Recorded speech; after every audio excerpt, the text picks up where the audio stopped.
A new documentary which is to be screened on ITV next week. Former detective Mark Willaims-Thomas is going to be investigating how thousands of criminals break their licence conditions and jump bail every year. And many of those are wanted for violent and sexual offences. So we're sat just around the corner now. We believe he's living in an address just up the road. And so hopefully, as he walks down, we've got loads of units parked around. We've got people in situation ready to cover him when he walks down the road. And at the point we call strike, we're all going to go. Get down, get down, get down. Can you get him? Right, no, the other officers are going to get him now. They're going to get him and I'm going to jump on his back. You've seen him, you've seen. Go, go, go. Let's go, let's go, let's go. Go, go, go. He's gone. Before he can be arrested, Slater spots an officer.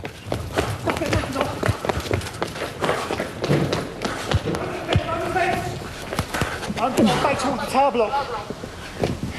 Top road. And jumps a 7-foot fence,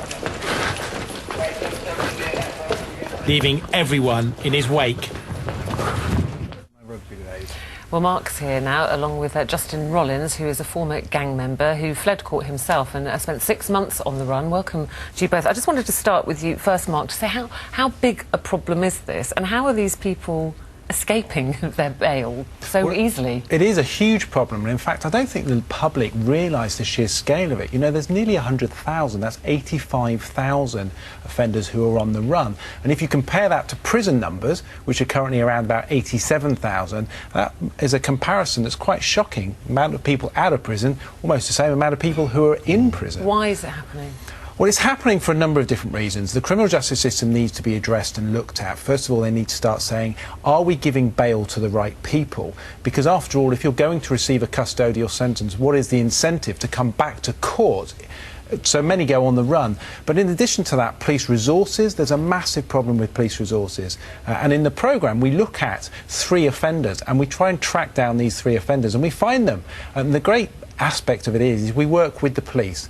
So it's about communicating with the police, it's about sharing information. We use some of the tactics the police can't do, but we also had time on our side and we had resources on our side that we could just apply just to those 3 individuals, not looking at loads and loads of different cases. Iceberg, I mean, 3 out of all those Absolutely, people. and dangerous offenders. And it's also about not having enough prison places, of course. That's a big problem. But you've got 2 categories here. You've got bail jumpers. Those are people who are obviously guilty as sin in most cases, one would have thought, and don't want to turn up at court.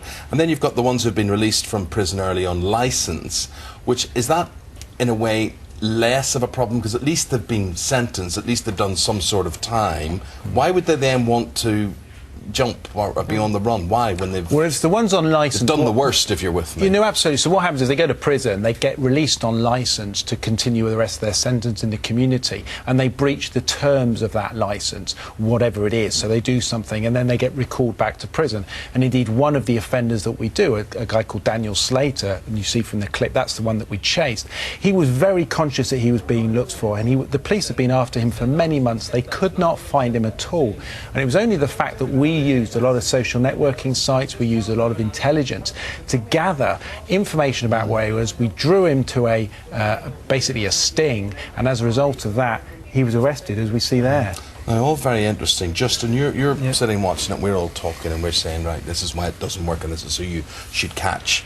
And it seems very easy. Oh, you just skip bail, you don't turn up, and there you are. You can lead a normal life. But can you? What is life on the run like? Well, I didn't plan to go on a run. I was found guilty at my trial for possession of an imitation firearm, and you know, I started panicking, because I thought I was going to get not guilty, and I started panicking, thinking, right, I need to escape. So I simply got a couple of friends to distract the security guards while I escaped from the court. So I've run out of court, and now, you know, I'm on the run, and it was a really hard and stressful time. I didn't have no money, didn't have nowhere to sleep. You know, I slept rough sometimes.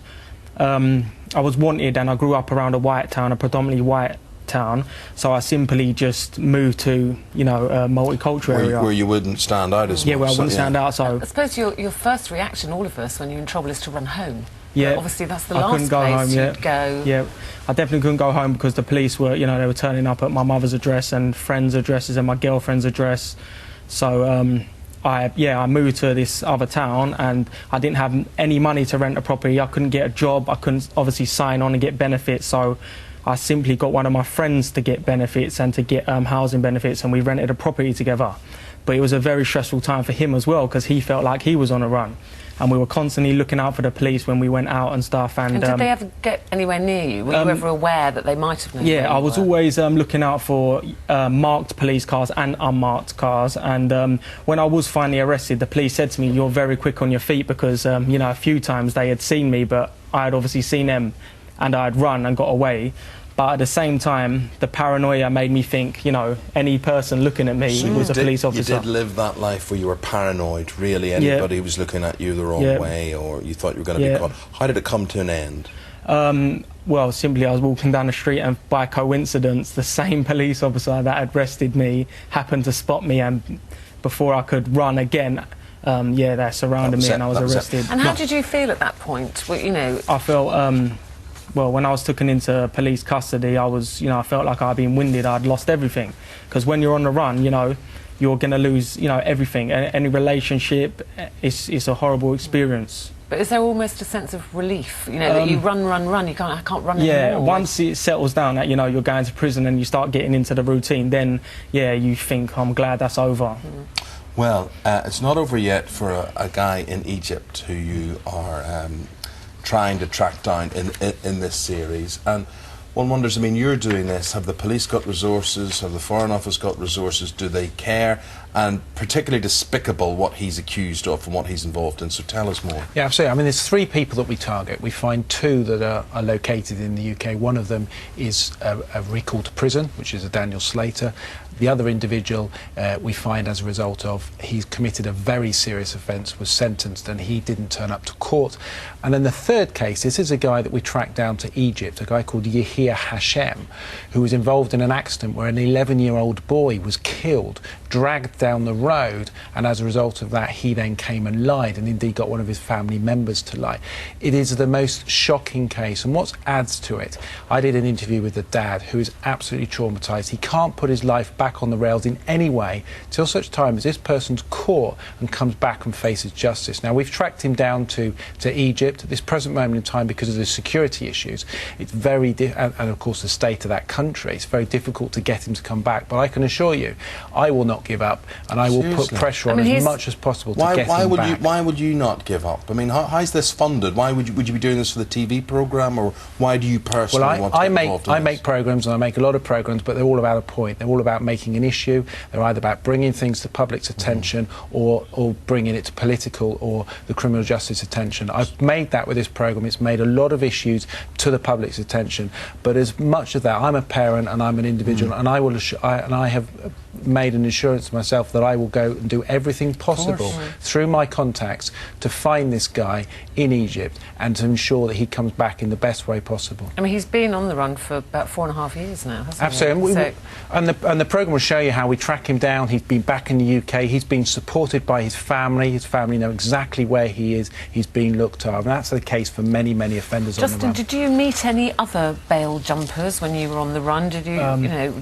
whilst I was on the run, I didn't meet any other people on the run as well, but I do know quite a few people that were on the run, and it's not a nice experience. I'm sure you wouldn't want to watch any of those films like The Fugitive then, would you? No. No, that'll all be too close to life for you. And for someone like you, Mark, I mean, describing what you do there, are you like, you know, in the cowboy days, there used to be bounty hunters and whatever. Do those sort of people exist today to track people down? Well, there are. I mean, the bounty hunters in the US, because of course they get a lot of money for finding people. There's money on people's heads. That doesn't happen in the UK. And of course, when we made this programme, I was very conscious. I didn't want the police to be saying, well, you're doing our job, you're interfering.